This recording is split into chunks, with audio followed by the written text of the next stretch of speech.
ये बहुत इंपॉर्टेंट है जो घर पे तैयारी करते हैं। 100% गारंटी के साथ बता रहा हूँ, अगर आप ये कर लिए ना, ज़्यादा टफ नहीं है, लेकिन हम इस पे ध्यान नहीं, कोई ऐसी बहुत बड़ी बात भी नहीं है, लेकिन हम इस पे ध्यान नहीं देते। Hey guys, welcome to our channel जिसका नाम है मार्वलाइज लाइव ब्लॉग। आज बहुत ही इंपॉर्टेंट बात पे हम लोग डिस्कस करेंगे।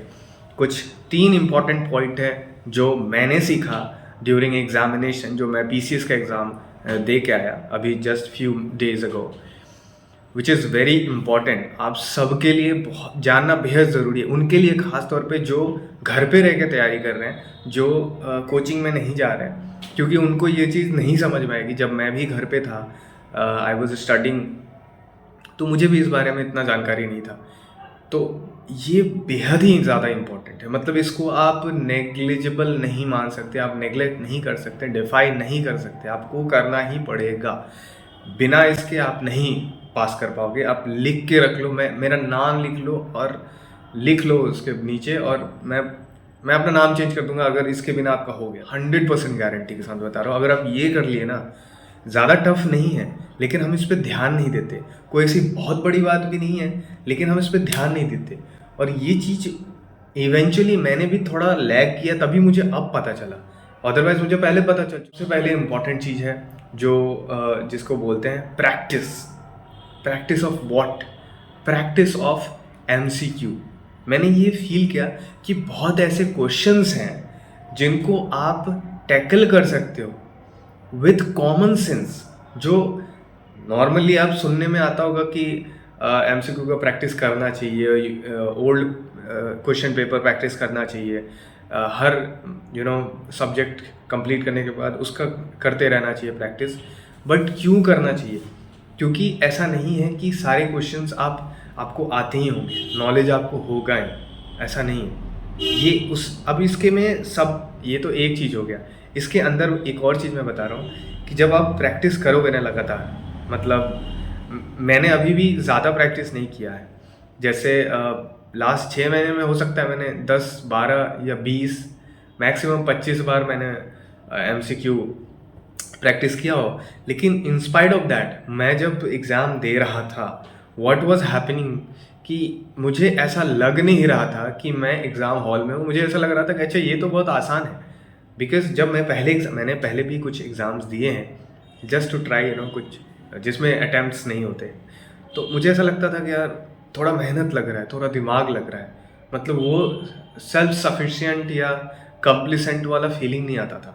लगता नहीं था कि यार, अंदर से थोड़ा बेचैनी होता था कहीं ना कहीं। बट जब मैं इस बार एग्ज़ाम दे रहा था, मुझे इतना रिलैक्स फील हो रहा था, मुझे लग ही नहीं रहा था कि मैं एग्ज़ाम हॉल में हूँ। लाइक ठीक है, ये तो कौन सी बड़ी बात है, ऐसा वाला फीलिंग आया था। मतलब इतना तेज़ी से मैं काम कर रहा था कि आप अंदाज़ा नहीं लगा। दूसरी इम्पॉर्टेंट बात क्या है? दूसरी सबसे इम्पॉर्टेंट बात है कि जब आप एग्ज़ाम देते रहोगे, तो एक चीज़ जो आपको बाद में समझ में आती है एग्ज़ाम देने के बाद, या अगर आप कॉन्शियसली उस पर ध्यान नहीं लगाते तो आपको पता भी नहीं चलेगा कि ऐसा क्यों हो रहा है। क्योंकि आखिरी के लास्ट 1 आवर या मैं कहूँ हाफ एन आवर में आप ये फील करेंगे कि आप थोड़े थके थके सा फील करेंगे। आपको लगेगा कि यार अब ज़्यादा दिमाग लगाना पड़ रहा है। आप ये चीज़ फील करो, मतलब दिमाग लगेगा नहीं। थोड़ा सा 1.5 घंटे के बाद आप लगेगा कि आपका दिमाग थोड़ा सा स्थिर हो गया है, शांत हो रहा है, या चाहता है कि थोड़ा रुक जाओ भाई, थोड़ा रुक जाओ, हो गया, बहुत देर से तुम लगाए हुए हो दिमाग लगातार। ये बहुत इंपॉर्टेंट है जो घर पे तैयारी करते हैं। क्योंकि घर पे तैयारी करने वाले ज़्यादातर लोग लगातार 2.5 घंटे नहीं पढ़ते, लगातार 3 घंटे 4 घंटे नहीं पढ़ते। उनको, मैं जब सुनता था, जब मैं घर पे था, तो मैं सुनता था कि अरे 3 घंटे 4 घंटे लगातार पढ़ते हैं। अरे यार झूठ बोलते हैं लोग, ऐसा नहीं होता। ऐसा नहीं होता कि 6 घंटे लगातार पढ़ लिए, 4 घंटे लगातार। 6 घंटे तो बहुत ज़्यादा हो गया, 4 घंटे या 3 घंटे मुझे लगता था ये सब झूठ है। 45 मिनट बहुत होता है, फिर 15 मिनट, फिर 45 मिनट, फिर 15 मिनट का ब्रेक, ऐसे।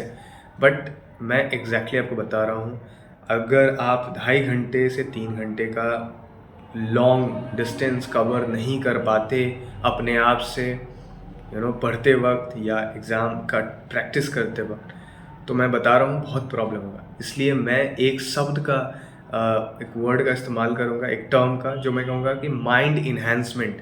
आपको अपने ब्रेन को इन्हेंस करना पड़ेगा। You cannot leave it.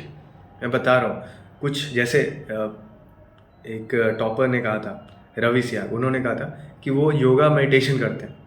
Now I understand कि योगा मेडिटेशन क्यों मोस्ट इंपॉर्टेंट। वैसे तो सब जानते हैं कि इंपॉर्टेंट तो है, दिमाग बनाना चाहिए, बट रियलाइजेशन लेट से होता है ना। तो रियलाइजेशन हो गया, तो इसलिए मैं आपके साथ शेयर कर रहा हूँ। जो लोग घर पे तैयारी कर रहे हैं, प्लीज़ एटलीस्ट आप स्टार्ट करो 5 मिनट से, और 10-20 मिनट तक वो कंसंट्रेशन का लेवल और उसको मेंटेन करने का लेवल वो दो। खुद का माइंड इन्हेंस करो, अदरवाइज एग्ज़ाम के टाइम में आप थके थके जैसे फील करोगे। वो थकावट अलग तरह का होगा, वो शरीर का थकावट नहीं, वो ब्रेन का, क्योंकि लगातार ब्रेन चालू है ना।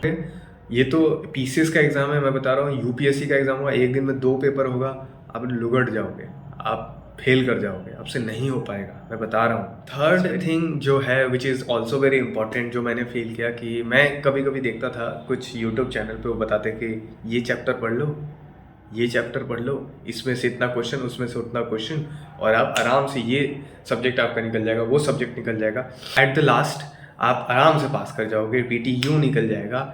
मैं आपको बता रहा हूँ ये सब बकवास है।